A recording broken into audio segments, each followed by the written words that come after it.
Saudara dan saudariku yang terkasih dalam Kristus, menjadi yang terakhir serta pelayan bagi sesama berarti menghidupkan belas kasih dan menciptakan kedamaian dalam keluarga, dalam komunitas, dan lingkungan tempat tinggal kita.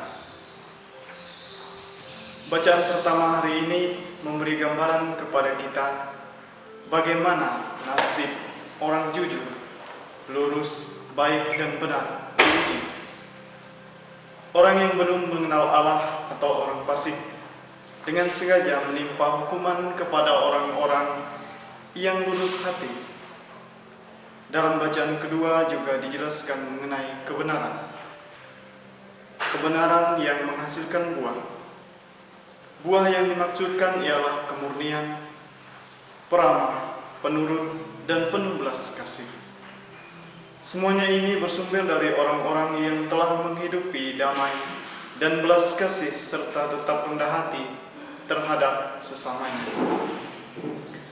Saudara dan saudariku yang terkasih dalam Kristus, Injil hari ini mengisahkan tentang Yesus yang memberi gambaran kepada para murid mengenai peristiwa yang akan menimpanya, mulai dari penderitaan sampai kebangkitannya. Selain itu, Yesus juga menanggapi bahan perdebatan para murid tentang siapa yang terbesar di antara mereka. Tanggapan tersebut disampaikan dalam bentuk teguran dan nasihat bahwa jika ingin menjadi yang terdahulu, hendaklah menjadi yang terakhir dan pelayan bagi sesamanya.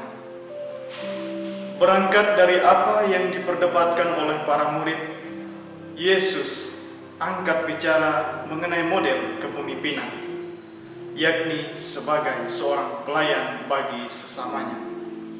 Model kepemimpinan yang dimunculkan Yesus ini karena para murid sibuk menentukan siapa yang terbesar dan terdahulu di antara mereka, siapa yang akan dihormati, disegani, dan yang terpandang. Model kepemimpinan yang ditawarkan sekaligus sebagai peringatan dari Yesus ini bukan memandang pemimpin itu sebagai raja atau penguasa. Karena jika seorang pemimpin hanya menekankan aspek kekuasaan, maka akan mudah bagi dia untuk jatuh dalam keserakahan, dalam kekerasan, dan dalam kesombongan.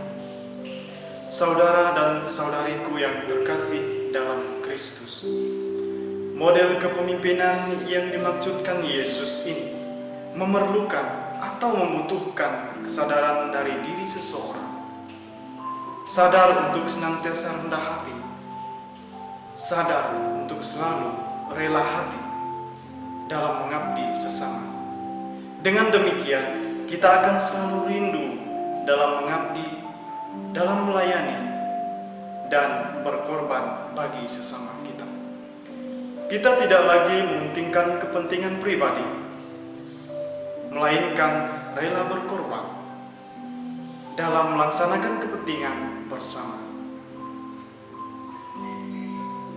Model kepemimpinan yang disertai dengan kerendahan hati menjadikan kita kuat dalam mengekang kerakusan, kekerasan, dan kesombongan kita. Seandainya kita berhasil melepaskan diri dari perkara itu, kita akan terlepas dari kelemahan atau kepenatan pergulatan batin kita. Yesus memberi nasihat kepada para murid tentang model kepemimpinan, agar mereka mengerti serta memahami seperti apa tugas seorang pemimpin itu. Pemimpin ialah seorang pelayan yang melayani dengan cinta yang disertai dengan kerendahan hati.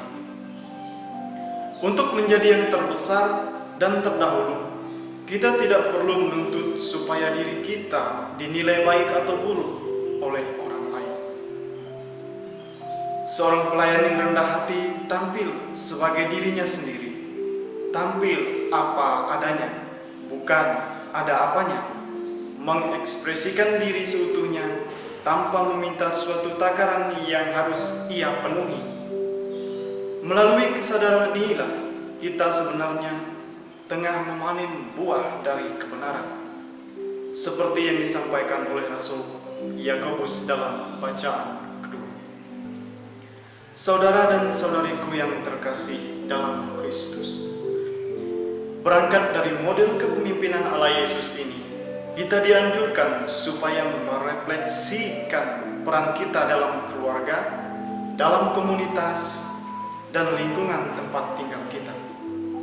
Seandainya kita masih memiliki kesetiaan, kesabaran, ketekunan, dan ketulusan, kepolosan, dan kemurnian seperti seorang anak kecil, maka kita bisa menjadi pelayan yang baik bagi sesama kita. Selanjutnya, pelayan yang baik yang kita berikan dalam keluarga, komunitas, dan lingkungan kita akan menciptakan suasana kekeluargaan yang hangat, damai, dan aman, sehingga orang yang kita jumpai, orang yang kita layani, merasa bahagia, merasa nyaman seperti seorang anak kecil dalam pangkuan Yesus. Semoga model kepemimpinan Allah Yesus ini menjadikan kita sadar, rendah hati, rela hati, menjadi pelayan bagi sesama kita. Semoga sengsara Yesus Kristus selalu berada di hati